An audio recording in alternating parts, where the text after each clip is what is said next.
be part of a whole that I can identify with. I have independence, I have responsibilities.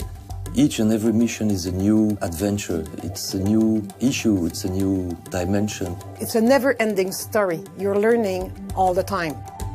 You have wounded people who need to be evacuated to hospital. You have families who have a close relative who's missing. They don't know where he is. Is he in a prison? Is he alive? Is he dead? And to be able to work immediately and sometimes to actually also find a positive resolution is something which fills with immense energy and motivation.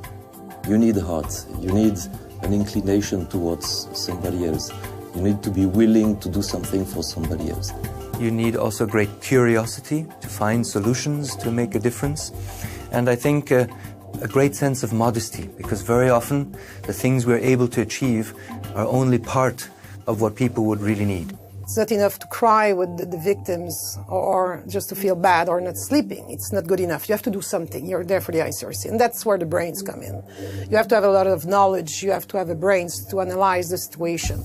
The mission that we have is to protect the life, and not only the life, but also the dignity of the victims of a conflict. At the ICRC, you have to stay neutral. It's crucial, and you have to apply neutrality.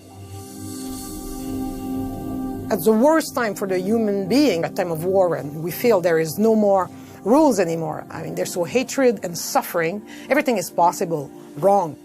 And you decide that you're going to be this organization without weapons. We are the organization we have no strength, we have no military, we have the power of the Red Cross, of our emblem. The mandate for our mission was given to us by the states, and the Geneva Convention is the pillar of the international humanitarian law. There is rules in time of war. That's what the ICRC is doing, is bringing and to remind the people who have the power, who have the weapons, that there are certain limits.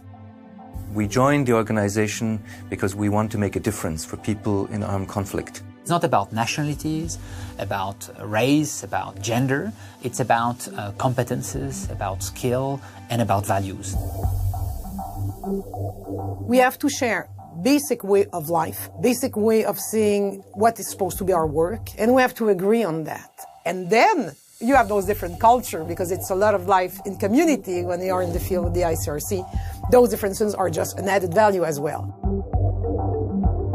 Today, if you want to be able to really provide assistance, for example, to people in contexts like Darfur, you really need to bring very, very sophisticated expertise. But this expertise needs to be brought together. That's very important. So what we expect from specialist people, from experts, is that A, they provide expertise, but B, that they are able to put this expertise in relationship with the environment in which they are.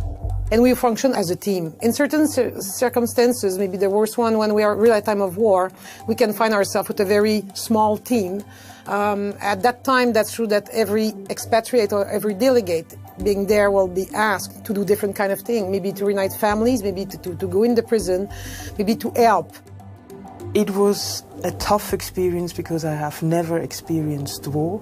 I have never worked with people that were affected by a conflict before.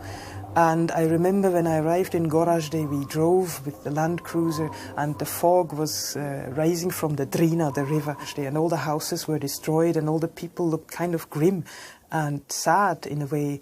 And it was cold and humid and I said, whoa, I have to stay here for a year. I don't know how I will cope with that.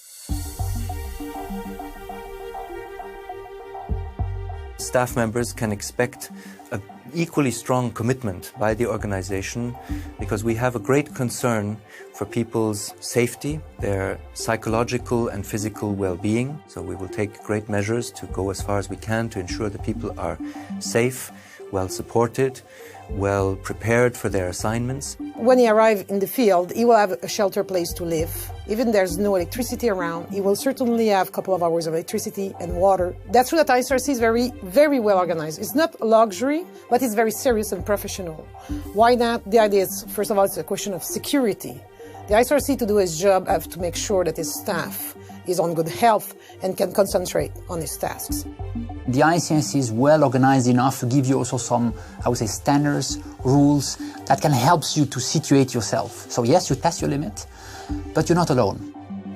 It's not so much the diploma you carry, it's more what kind of a human being you are and how you cope with the situation and how much you're capable of interacting with different communities and with different people.